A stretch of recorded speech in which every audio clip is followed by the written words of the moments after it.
Welcome to an episode of Afterthoughts, where after an initial drive video, which I will link in the description box below, I let the euphoria of driving a car wear off so I can put my mind in the right place when I talk about a car in question. In this particular video, I'm going to chat about the Toyota Etios RSI, which was a very nice surprise indeed.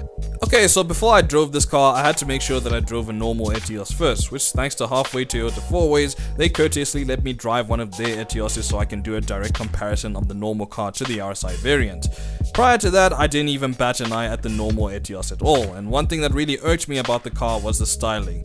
Not so much the exterior styling, but more the interior, as I'm not really a fan of the center place gauges and scratchy plastics. But that didn't really stop me from experiencing the car for what it was. The normal Etios is a decent budget hatchback with a 4-star NCAP rating. Not too shabby actually, it's a pretty cool car. Now onto the RSI variant. Locally produced flavor at its finest, I do have to say. And I discovered this car thanks to Chris Wall Media making some posts about it, and I immediately raised my eyebrow in surprise due to seeing the RSI badge in place. And that's a bold badge to live up to. Now, I remember some time back at a motor show, I think it was in 2014, it was the Jim's motor show. I think Jim's was in 2014, I can't remember. It was a motor show. I go to many motor shows. And Jim's is Johannesburg International Motoring Show, for those of you that don't know. And I saw a Toyota Etios Sport, which to my disappointment was a car with just cosmetic kit and nothing else. Real disappointment indeed. No tuning to the engine, no tuning to the suspension and anything else, but you're calling it a sport. Why?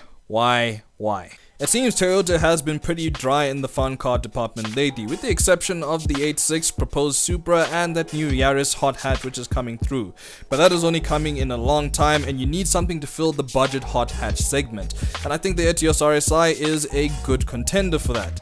So I prayed to the car ancestors that the RSI wasn't the same as that Etios Sport that I saw at Jim's, and lo and behold, my prayers were answered as more and more info came out about the Etios RSI. My hums and nods in agreement increased, and my other eyebrow raised this time.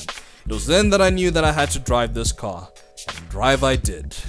Listen, to everyone out there, this is not a car where a turbo was slapped on and the guys called it a day. This is more than that. It's a breath of fresh, forced induction air that the South African motoring industry, and even Toyota Japan for that matter, hasn't seen for a while. The last vehicle, which is not a Toyota by the way, with some SA flavor sprinkled onto it according to my recollections, was the ye olde Daihatsu Materia Turbo. And I wonder where the hell those things are these days. I haven't seen any on the roads lately. And since then, there hasn't really been anything tasty in my memory until this very vehicle came along, with some nice SA flavor indeed. And we're living in a time where quips like vrpa are rolling off everyone's tongues, and while that isn't a bad thing, it's not necessarily to mine and some others' taste, but the Etios RSI, it pleased my palate quite well actually, and I'm sure it will please other people's palates as well.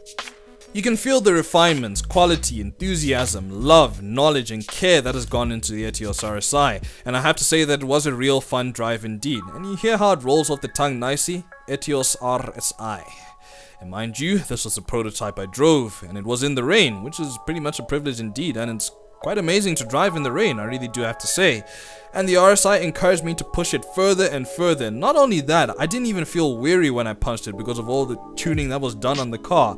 This is a car that says, hey, you wanna punch me in some corners at speed? I got the picture. And I can only imagine how this feels on the track. I mean, it clocked 1 minute 22 seconds dead on Swad Corps, and an 8.6 did like 1:19, and that's madness, I tell you. That's actually pretty good. And this is a car you truly appreciate once you drive it, and it's actually left a great lasting effect on myself. And even though I haven't driven an original Conquest RSI, which this car's philosophy is based upon, I think it qualifies as a great ode to the OG car. And I mean, hell, even the Starlet GT and the Glanzers, which were only sold in Japan, I think it's a really good successor indeed. And you know, it's a nice ode to them. The RSI badge is really well deserved here. However, there's only one problem with this car, and one problem only. And this is quite a significant problem indeed. And actually, it's nothing to do with the car mechanically. I really do like this car. But like I said, there is a problem. And it's merely this: people's perception of this car. Right, so the problem I feel is that the public looks at this car and scoffs at it. Because number one, it is an Etios. They see it as a budget hatch. Why is there a sport hatch? They see it as that. Number 2, people care too much about speed and numbers rather than drivability. And number 3, all people know is GTIs and certain other cars. It's too close-minded. It's not to say that it's everyone, but you get people who only want to get those cars and don't want to try something else. I mean, hell, even some Toyota purists in SA scoff at this car because it wears the RSI badge, like it's exclusivity of some sort. Which I think is a bit silly, but, you know, that's how some people are. What can you do?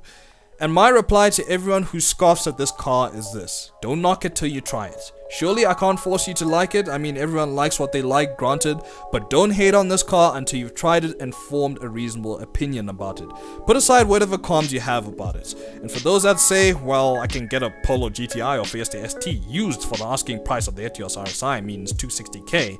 Look, those cars are going to have some mileage, the warranties are probably going to be done, and look, the Etios RSI, it's coming brand new with a service plan and a warranty with some good standards equipment. And mind you, it won't have that used stigma where, you know, usually with the Polo GTIs and the Fiesta STs, they've gone to Virgin Active and Tiger one too many times, but I digress, it's just a joke. The Suzuki Swiss Sport was a good benchmark for the RSI, as I feel both of these cars are good drivers' cars. However, I feel the Etios RSI, in my eyes, is its own car. It doesn't need to compete with anyone or conform to anyone's petrol head idealisms here in South Africa.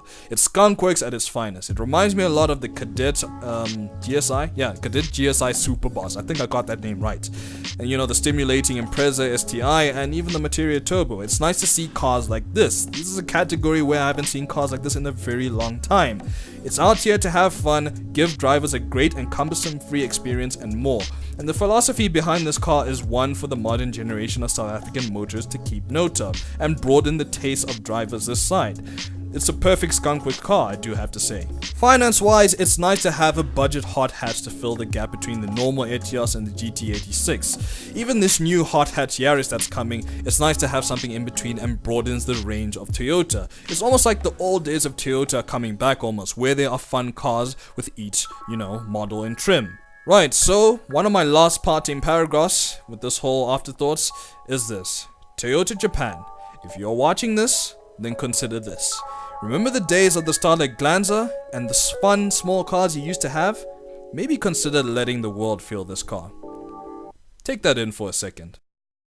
Alright, so I have to give my thanks to everyone, and also to Mr. Pretorius for letting me try out the car, Halfway Toyota 4Ways for letting me try out the normal Etios, and also to my mate John, thanks for filming and helping me out that day. You know, it was real fun indeed. So I do have to say thanks for that, and yeah, it's TayeedzSA here guys, and I guess I'll be seeing you all around. So peace.